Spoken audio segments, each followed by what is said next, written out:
February the 1st, 1979. Punk hardman Sid Vicious wakes up in a New York jail charged with murder. But in spite of the charge, he'll soon be a free man. He was released into the custody of his mother, who then, goes out and buys drugs for her son. He was trying on clothes, playing air guitar, jumping around. Both hands are just dripping with blood. He wanted her to inject into him, and she said no, she wouldn't do that. In 24 hours, Sid Vicious will be dead from a fatal overdose of heroin. I was part and parcel of supplying him with something which probably was responsible for killing him off.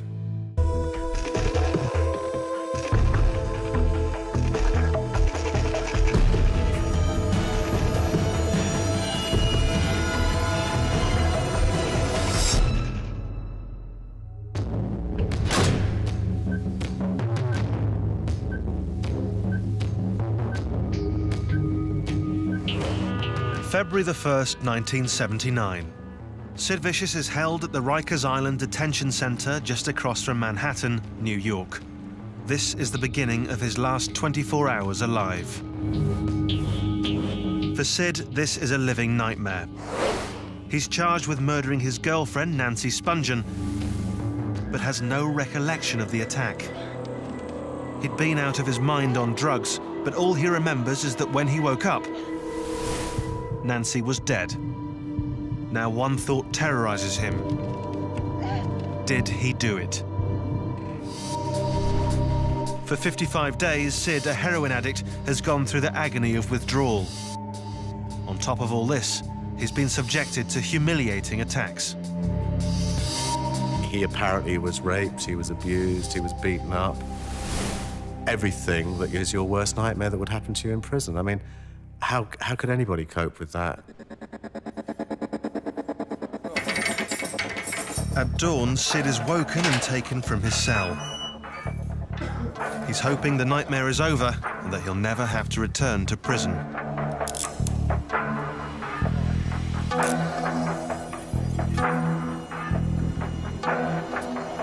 His lawyers believe they can beat the murder charge, and later today they'll make their case to get him out on bail. Sid's hearing is scheduled for noon. I was dealing with a 21-year-old kid, you know, transplanted from the UK to the United States in a big problem. As Sid leaves Rikers Island behind him, the clock is ticking on his final day. Step back 3 years to London, 1976. It's the summer that Britain found punk. It was a fashion thing, it was a music thing, and I just think everybody just locked onto the same vibe at the same time. I think that's what it was all about, that's what punk was, and I don't really think... OK, we had a dwarf, there was Helen, you know, yes, you know, there was a lot of gay guys there, yes, there were a few sort of, like, lesbians, yes, there were some hookers. It was this whole mix, but that was London at the time. I mean, you know, this is what was going on. Everyone was young, we were all doing really strange things. It's very outrageous for that time. I mean, we really pissed a lot of people off just because of the way we looked. Back then, Sid Vicious was a shy 19-year-old called John Simon Ritchie. He looked more like a sort of James Dean character. He had like slick back hair, big sort of studded wristband. Sid had this shy little boy, lost childlike quality, I think he had about him. Ritchie was drawn to the emerging punk scene and started hanging out at the Sex Clothes shop on King's Road. It was a place where something magical might happen if you hung around long enough. And I think that was always a kind of gave everybody a sense of purpose to dwell and to make that pilgrimage from wherever in the UK to this store.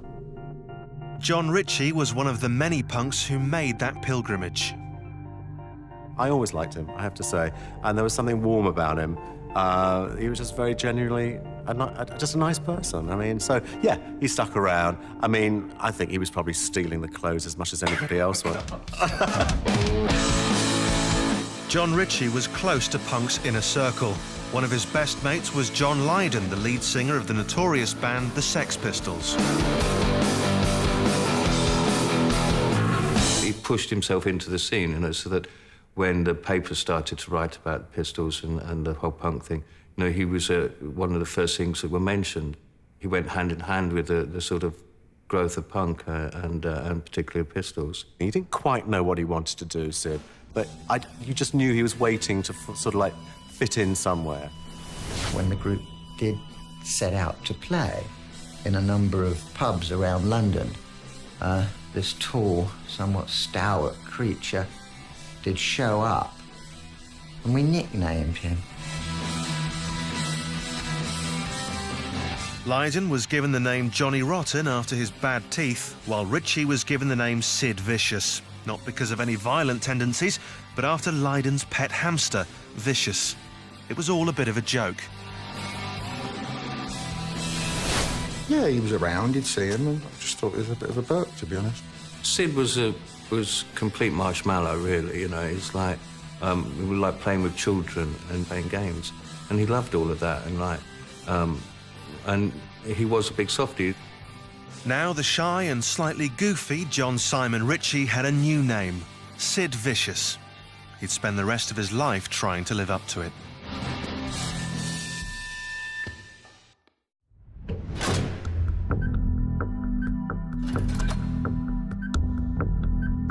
Sid has 20 hours left to live. He's escorted from Rikers Island to the New York Criminal Court. He's been accused of murdering his girlfriend, Nancy Spungen, but his lawyers are certain they can get him out on bail. They argue that Sid is innocent and that Nancy was probably killed by a drug dealer who wanted to steal her money. There were a number of other people who lived in the area, in the hotel, and who were supplying drugs to these people, who had opportunities and access to these people, and it was not unlikely that someone could have come in and attempted to assault them. We were very optimistic that the prosecution would not be in a position to prove beyond a reasonable doubt that he was responsible. Sid was gonna get off, we all hoped. Bailey was gonna do an excellent job. His bill was gonna be astronomic. And Sid was gonna play Las Vegas and pay for it. That was it. But first, Sid's lawyers have to get him out of jail. They persuade the judge to release him, but only if someone can stump up £30,000 in bail money. I had the money. It wasn't a question. I was not going to use it. I used it immediately.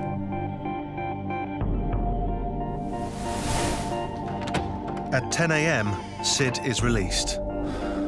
He was certainly relieved to know he was being released. The last thing that I said to him was, I'll be in touch with you, just be careful. Sid is free, and his lawyers set about preparing his defense. But in less than 19 hours, Sid will be dead.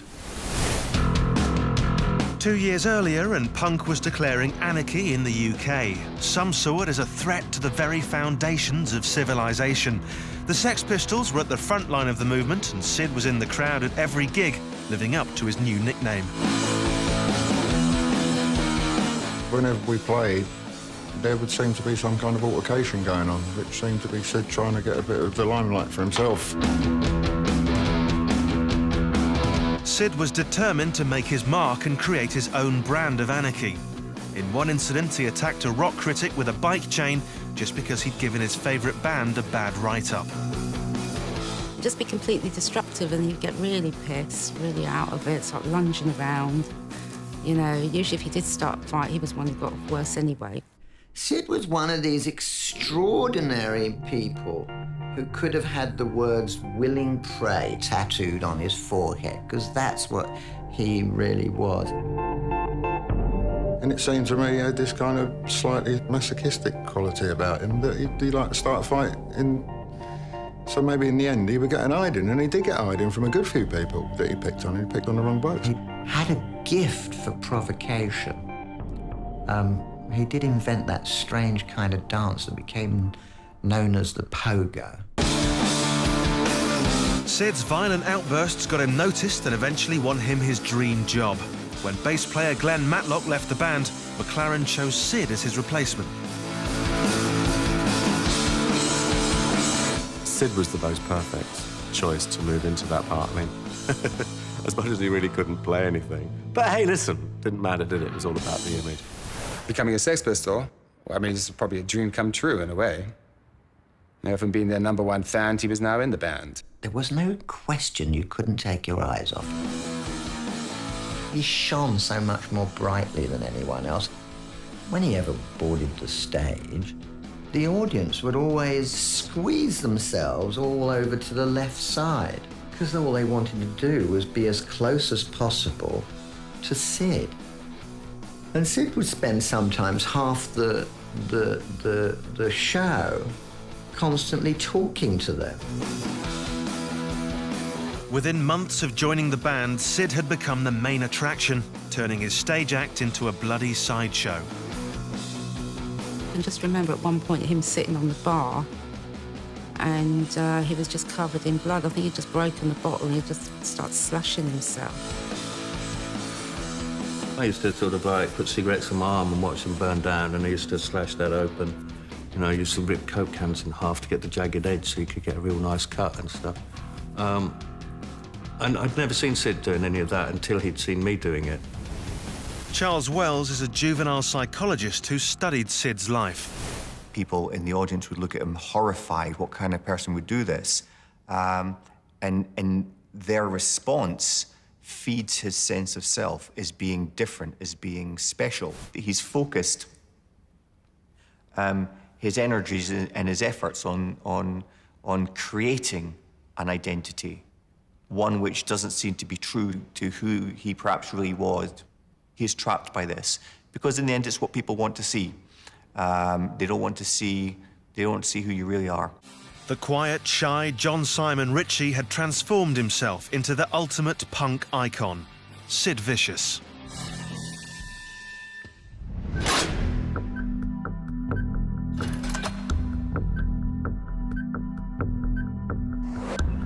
Sid has 17 hours left to live. He's out on bail expecting a hero's welcome. But McLaren, who's organised Sid's release, isn't there to meet him.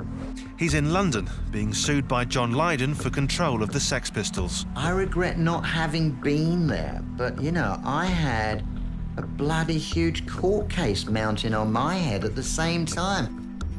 And you couldn't be in both places at once. It was really hard. In fact, as Sid walks free, he's met by just his mum, Anne, and an old friend, Peter Kodik.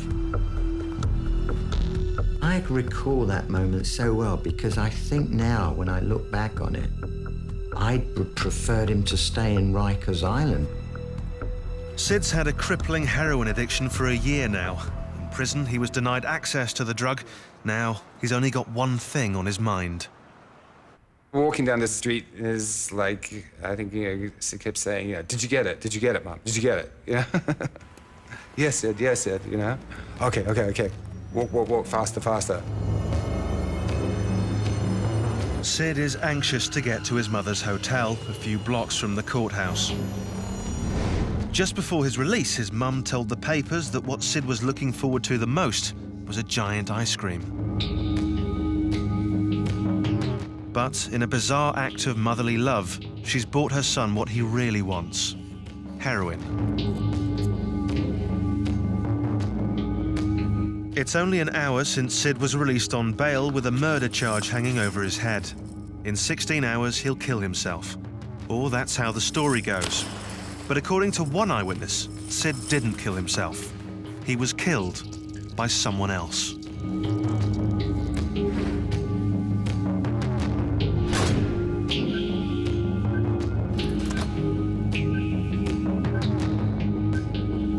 Sid Vicious has 16 hours left to live. He's been released on bail accused of murdering his girlfriend, Nancy Spungen. Sid's body is clean of drugs for the first time in years, but not for long. Sid's with his mum and a friend, Peter Kodik. His mum's bought him heroin he's now desperate to inject. He was released into the custody of his mother, who then, what? Goes out and buys drugs for her son. You know, it's unbelievable to me that that would have happened.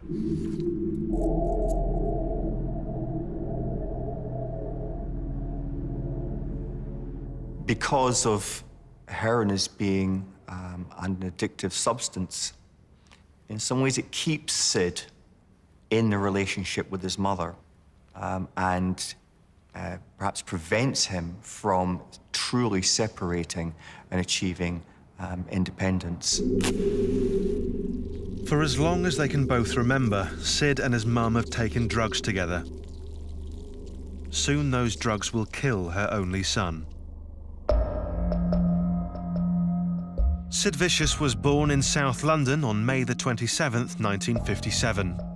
His father left home when he was 2 years old. In his absence, Sid forged a strong bond with his mother. She was more of a friend than a parent, and she came to dominate Sid's life. She was poor, and she had a kid. So it wasn't even like she was a single working mother. It was just Sid and Ann, you know? And she was kind of a hippie or a beatnik, I suppose. Free spirit. Sid's mum led a chaotic life, moving from place to place and doing whatever she had to survive. And then she moved to Ibiza, Spain for a little while and took Sid with her. Because she'd been part of the hippie movement back home in England, she would charge sailors to roll joints. That was her way of kind of hustling a couple of quid to keep the kid in a slightly better life. One of the possible consequences is, again, finding it difficult to develop a clear identity. And if a young person has never stayed in a place long enough to establish long enough relationships with peers, then they will miss out on that, and it will be perhaps more difficult for them to say, you know, who am I? She heard a rumour from a friend of hers that if you were heroin dependent or drug dependent, you could get a free flat. You could be moved up the housing list in like no time. So she just literally said she was heroin dependent and she got this flat. Of course, the downside to that is you're living in a world surrounded by heroin dependent people. By the time Sid was 7, his mum was addicted to heroin. I visited his house where his mother lived. His mother was a dope dealer. It was quite clear. She was always in the kitchen cooking up something or other. It would have been a very obvious and regular sight to come home and find Mum flaked across 2 mattresses with a syringe in one arm. I mean, my first memory of him is sort of like people emptying pills into his hands and him just shoving it in his mouth and then asking what the pills were.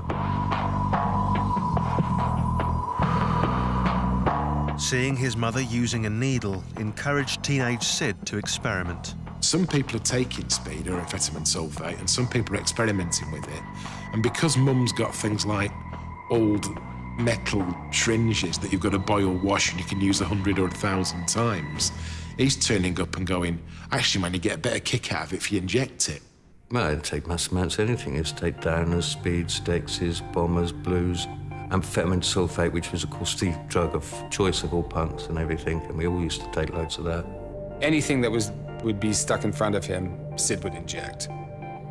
That's what I said. I mean, you know, it could be Tuinol, it could be speeds, cocaine, heroin.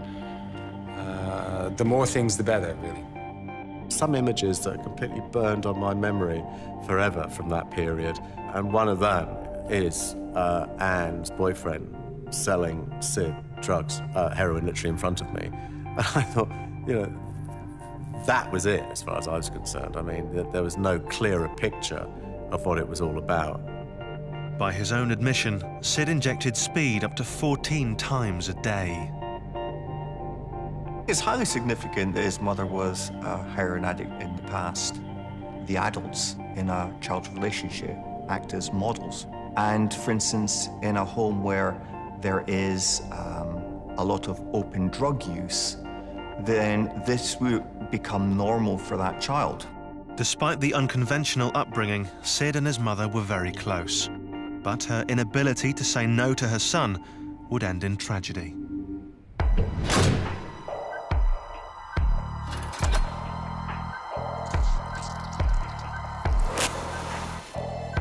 Sid has 13 hours left to live. He arrives at his mother's hotel, eager to take the heroin she bought for him.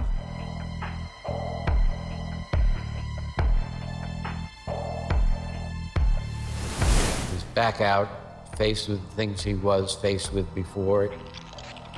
Often addicts talk about their drug as their best friend, their lover. Sid and his mum know he's taking a massive risk injecting a large dose of heroin, especially now his body's clean. One could see his mother supplying him with drugs as an act of care. Perhaps she recognized the pain he was in psychologically and emotionally and was doing what she could to take the pain away. There is this association with happier times in his life, the times that he's used with his lover Nancy.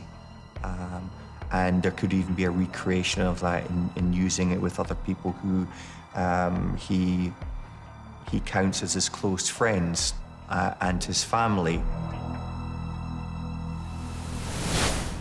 Michael Baden is a heroin expert and the coroner who carried out the autopsy on Sid's body. In 55 days, he wouldn't have had any tolerance left, and he would have had to have started off at a low dose of heroin. It's very common for people who have been addicted to heroin, who go to jail. If they're not careful on their first dose, they can die.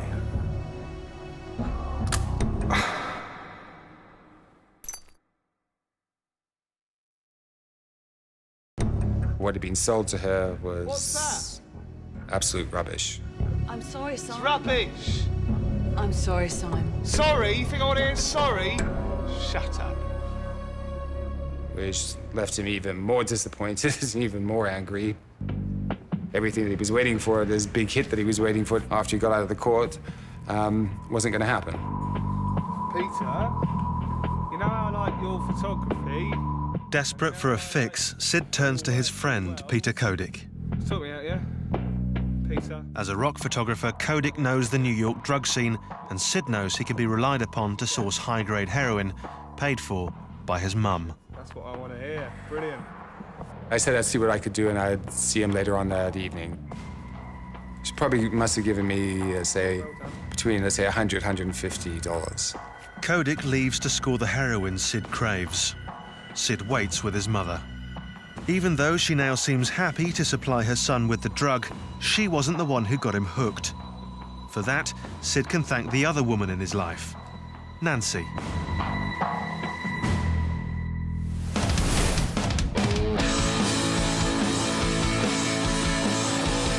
Two years earlier, and just weeks after joining the Sex Pistols, Sid's notorious antics have put him at the forefront of punk.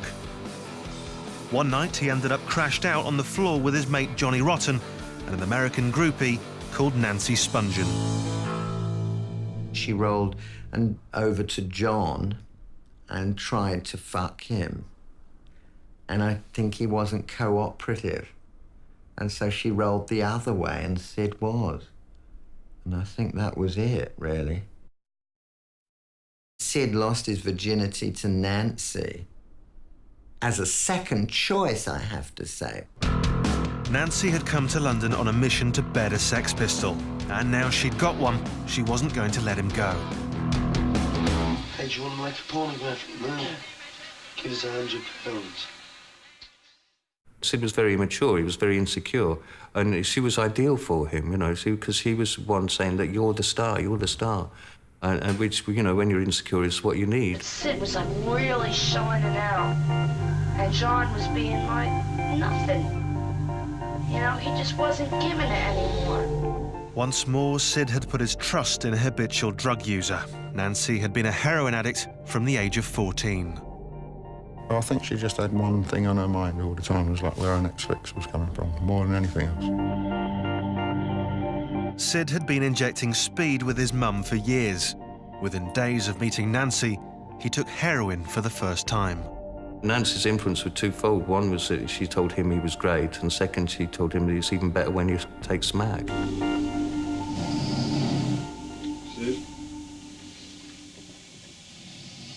the heroin took a hold, yes, that sort of changed his personality, as obviously it would, and he took to it, unfortunately, like a duck to water. One might imagine that in that relationship, he was able to find acceptance of himself as a man, perhaps. And this would, of course, increase his level of attachment and devotion to her. Nancy would sort of say to Sid, well, you know, I'll have this, but, you know, you can't handle that much, you know, that kind of thing. So he'd be like, yes, I can. Sid, damn you! Within a month, Sid was hooked and using heroin every day. It wasn't anything I could do, but to see it happening, it was like seeing somebody come down with a fatal disease in front of your eyes. Sid had finally broken his dependency on his mother and replaced her with Nancy. But with Nancy came heroin, the drug that would eventually kill him. What was the next question? What was that question again?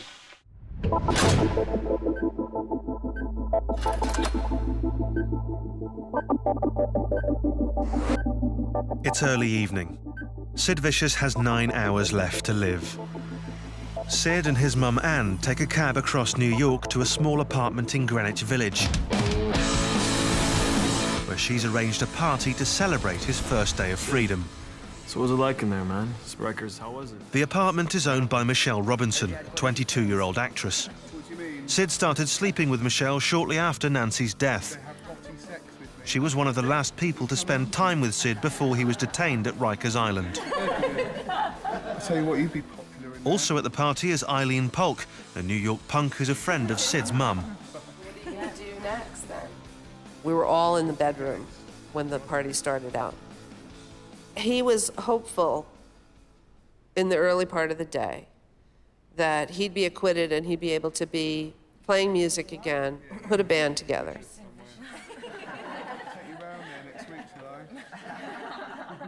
With Sid and Ann, it wasn't like mother and son. It was like they were partners in whatever crime, the hell they were creating, whatever it was.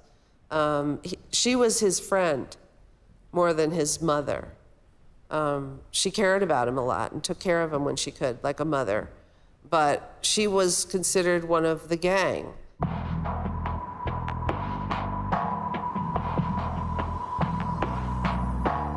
At 8 p.m., while Peter Kodik searches the streets for heroin, Anne cooks her son's favourite meal, spaghetti bolognese. Sid had been in good form all afternoon. He had been so positive. While we were cooking dinner, he was trying on clothes, playing air guitar, jumping around. It was like the Sid that I knew was always there deep inside, but circumstances made it hard for that good-humored person to come out, especially in the recent past. One of the things in treating depressed people that you always watch for, because if you see that their mood suddenly starts to get better, one of the things you have to be very suspicious of is that they haven't decided that they're really going to kill themselves, because their mood usually picks up when they do. They're no longer in confusion and in conflict.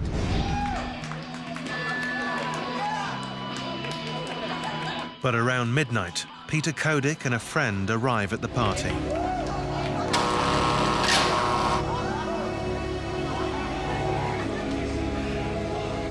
The atmosphere changed. The atmosphere of the party changed.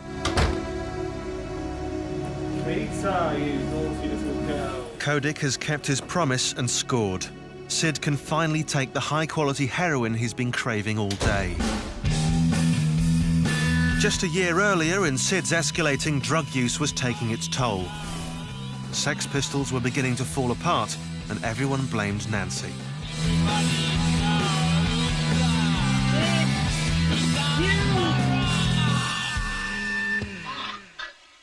I'd have everyone coming up to me and going, that bitch, that slag, why the hell didn't she fuck off?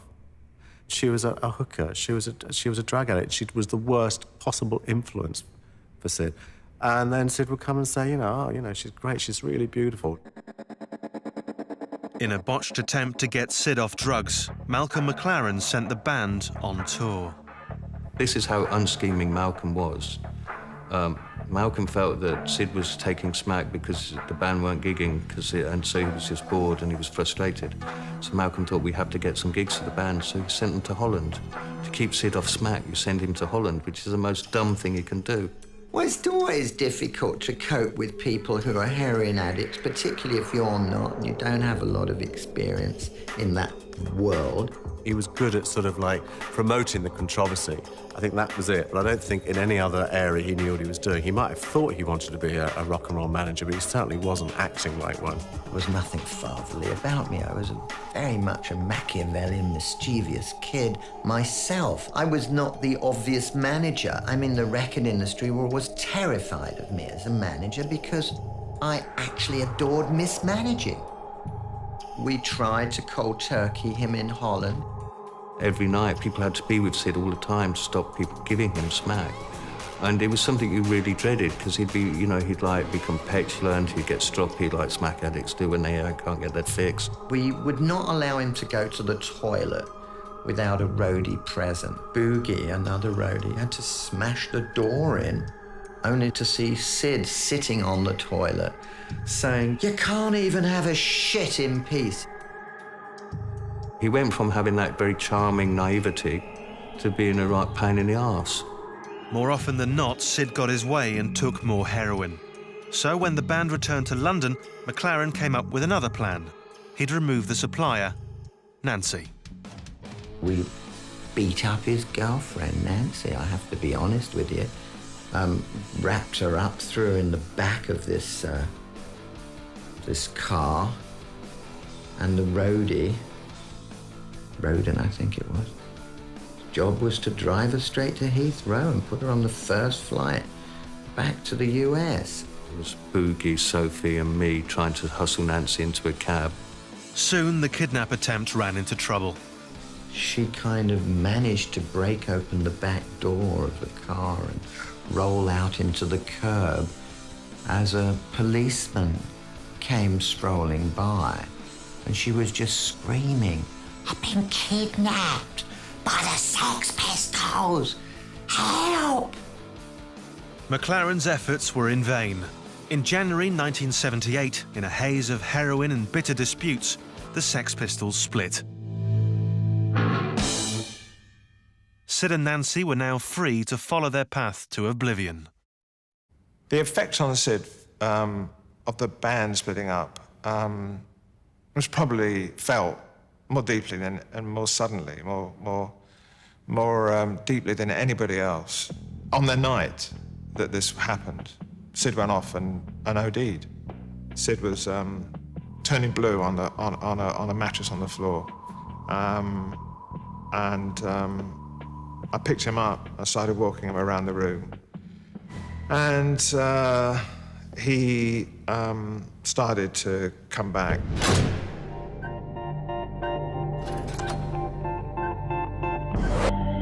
Sid Vicious has just 4 hours left to live. It's past midnight and Sid's been waiting to inject heroin all day. At last, Peter Kodik prepares his fix. I knew this stuff was quite good because the person I got it from, I knew, and they said, you know, be a little bit careful because this is quite good stuff. So I knew it was quite strong, the heroin that had been picked up. That's good, man. That'd be good. I think I sort of opened the packet and show him what I got. I mean, you know, Sid's initial reaction would probably be, oh, well, I'll take the whole lot. Beauty, you beauty. Go easy. I said, no. This is, you know, this is good stuff I've been told is very strong. Be really careful.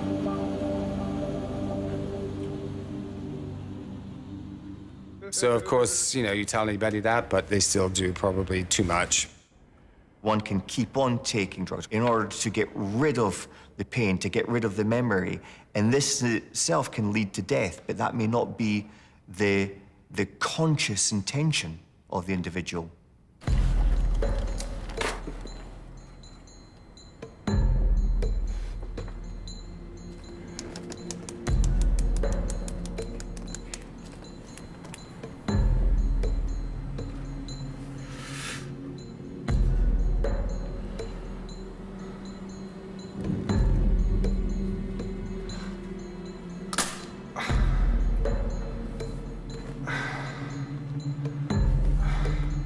a little bit of heaven for me.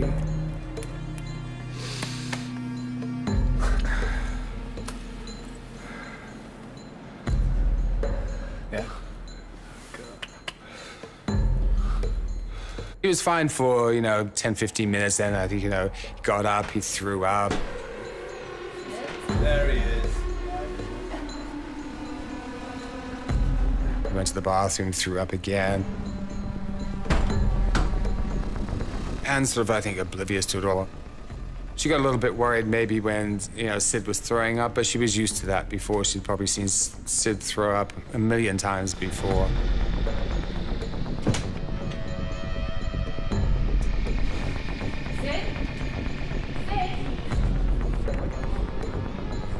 Oh my God, no! Shark, we'll make some tea, please.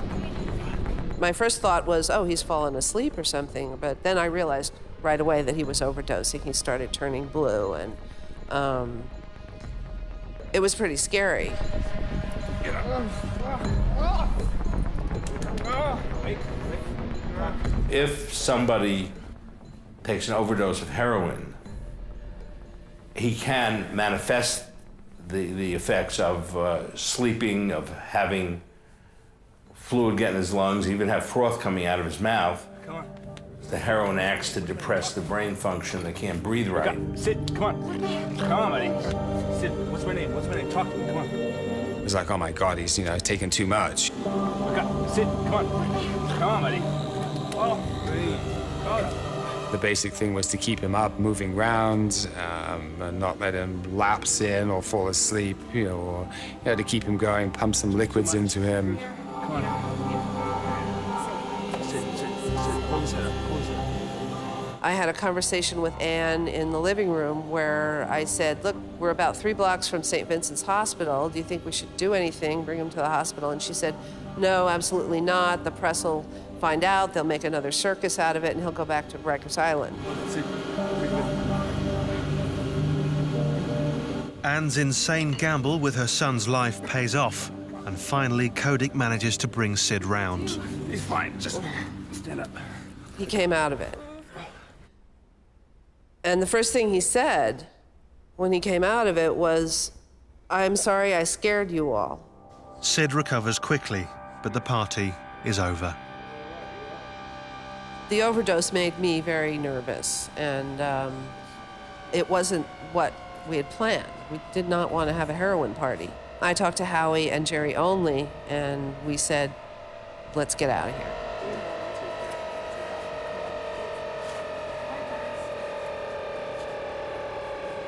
Sid has barely survived a heroin overdose, but already he's thinking about his next hit. What do you need? You get me another hit. After the pistols split, Sid and Nancy became inseparable. She declared herself his manager. They moved to New York and set up home at the Chelsea Hotel.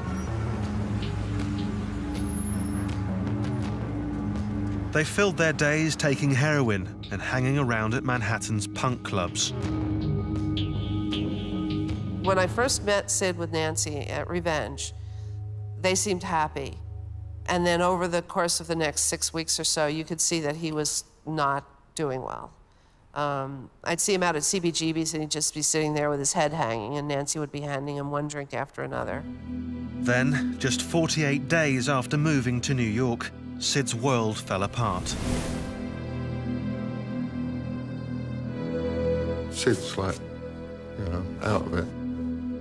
And then the next thing he woke up, when Nancy's dead on the bed with the flick knife that Sid had bought that day, stick it out of her stomach. And he knew nothing about it. Nancy was lying dead. The murder weapon, Sid's 5-inch flick knife. But Sid couldn't remember a thing. They'd been on a drug binge with random hangers-on, taking Tuinol, a barbiturate, methadone, Quaaludes, and heroin. He may very well have been completely obliterated. He may even been unconscious at different points based on the amount of drugs he ingested. Not just heroin, there was Tuinol and other things that had been used and abused. Sid claimed to have no idea whether he killed Nancy or not. From that moment, Sid spiraled into depression. Not knowing whether he murdered his girlfriend would haunt him for the rest of his short life.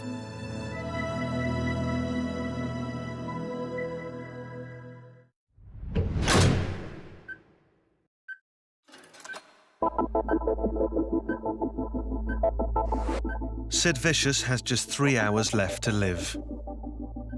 He's been charged with the murder of his girlfriend, Nancy Spungen, but claims he was so out of it he doesn't know whether he killed her or not. It's the early hours of the morning in Michelle Robinson's apartment. Sid has just survived an accidental heroin overdose, but now he wants to take more. You get me another hit? No. You've had enough for now, buddy. I told him that was it. There wasn't any more left, you know, because he kept, oh, where's the rest of it? Where's the rest of it? I want to do more. Sid, you've had too much, blah, blah, blah. You know, be careful. So he obviously knew I had some more, so I had to give him a little bit more. The second amount that I gave him wasn't that much. Within 2 hours of his near-fatal overdose, Sid injects more heroin. There was no frame. There were no goalposts. He never saw a red light. He only saw green. Danger wasn't something that he'd ever consider.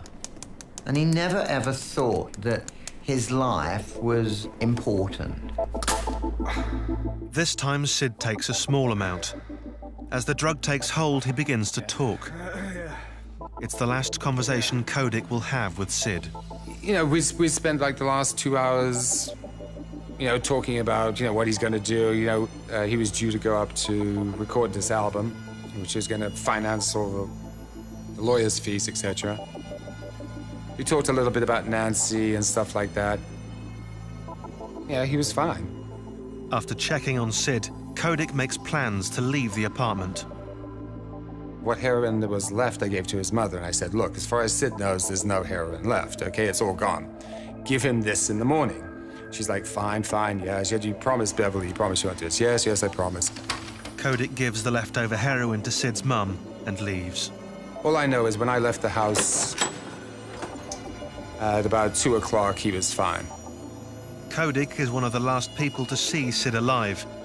His heroin intake is now being rationed, and he's making plans for the future. There's nothing to suggest that in less than 2 hours, he'll be dead. 4 days after being arrested for Nancy's murder, Sid was released on bail for the first time. In the days after Nancy's death, Sid was racked with guilt over what he might have done and sliding into a deep depression. His mother, Anne, and the Sex Pistols manager, Malcolm McLaren, became so concerned they asked forensic psychiatrist Dr. Steve Teach to assess Sid's state of mind. It seemed he had a much longer depression going on from his childhood about kind of being treated second class by a society. He seemed to have no sense of purpose. The Sex Pistols had broken up and Nancy's death was overwhelming him. I mean, his coping strategy had been heroin. The Sid Vicious tough guy persona was being tested to the limit. Facing a murder charge, the facade was falling apart, and more than ever, it seemed that Sid was capable of anything. Psychiatrist Steve Teach suggested that McLaren or his mother keep Sid under constant surveillance. I recommended that they watch him, that one of the two people with him watch him all the time. But they didn't. The mother had gone off and scored dope for Sid around Union Square that night, 14th Street. It was easy to score dope in those days around that vicinity. And Sid had taken a light bulb from the toilet and had gashed his hands, you know? And his hands were sort of reaching out like this as we came through the door, and they were dripping. Both hands were just dripping with blood.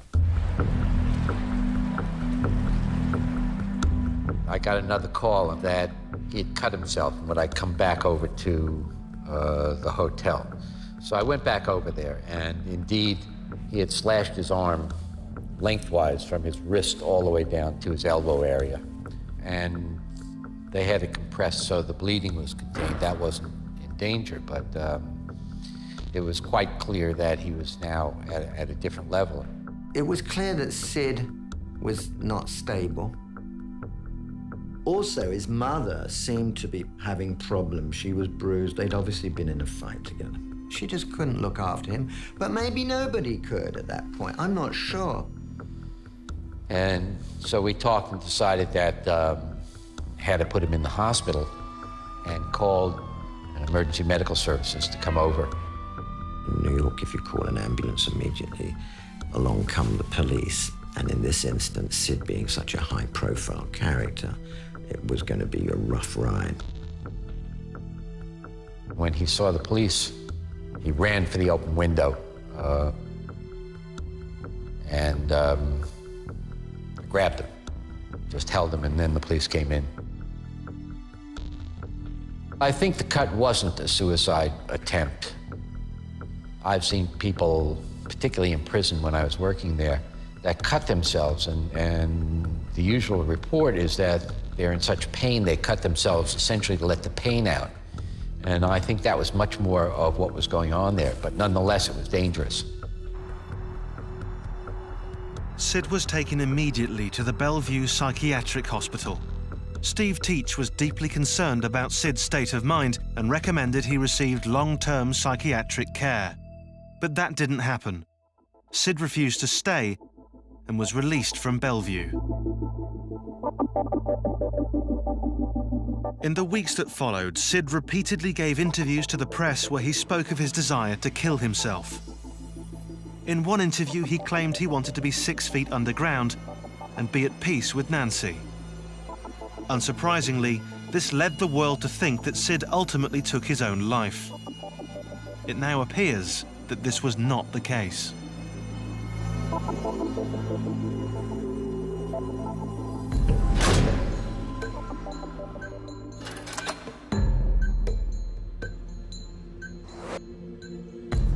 Sid Vicious now has just minutes left to live. The party at Michelle Robinson's apartment is over. Sid is in bed with Michelle while his mother, Anne, sleeps in the next room. Sid has somehow managed to get his hands on the heroin.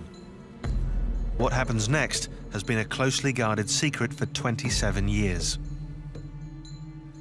Some have speculated that Sid committed suicide, but for the first time, Sergeant Richard Houseman of the New York Police Department reveals what he was told when he investigated Sid's death. Michelle said she was in bed with him. They were engaged in lovemaking, and that he decided to get high. She didn't want to let him get high. So in the meantime, he started to cook the drug up and wanted her to inject it into him. And she said no, she wouldn't do that. Just help me out a bit, will you? Come on. I can't do it. Why not? You can do it. No, I won't. It just takes a second. I just won't do it. Okay, fine. Yeah? Yep. Unable to cope with Sid's demands, Michelle leaves the room. She came back out here into the front room, and then the mother, she told the mother what had happened, and the mother then said, well, I'll go in and see him. So the mother went in.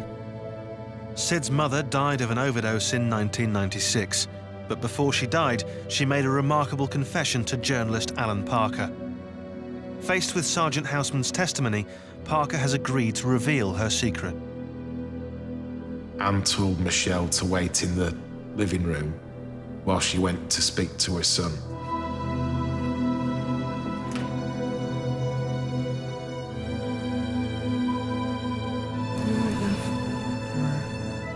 Because he'd OD'd, he was in a very sweaty, shaky, horrible state, and he couldn't reapply the tourniquet, fill a syringe, or inject himself again.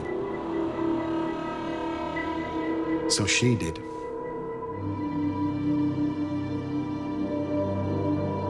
She reapplied the tourniquet, and she filled the syringe, and she re-injected him. And being a heroin addict herself, she knew exactly what to put inside that syringe that basically would have been enough drugs to kill 2 people, never mind 1. With Sid's mother dead, we'll never know the precise motive for her actions on that day. But Parker believes she deliberately killed her own son as an act of mercy. In spite of the confidence of his lawyers, she knew Sid was terrified he might be sent back to Rikers, and so she took matters into her own hands.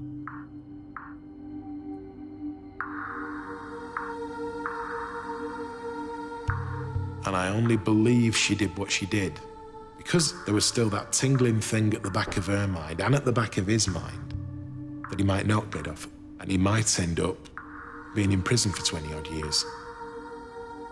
Michelle Robinson was outside the room, so there were no witnesses to Anne's actions, and the authorities were unable to prosecute.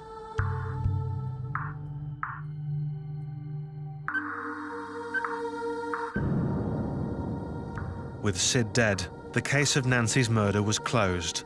For the New York police, Sid was the only suspect.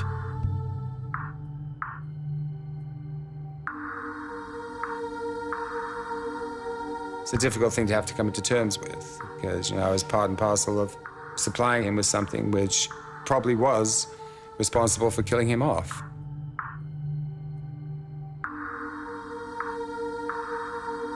If I regret anything, I regret not having been there. Sid was a child, he never grew up and never really had the chance to.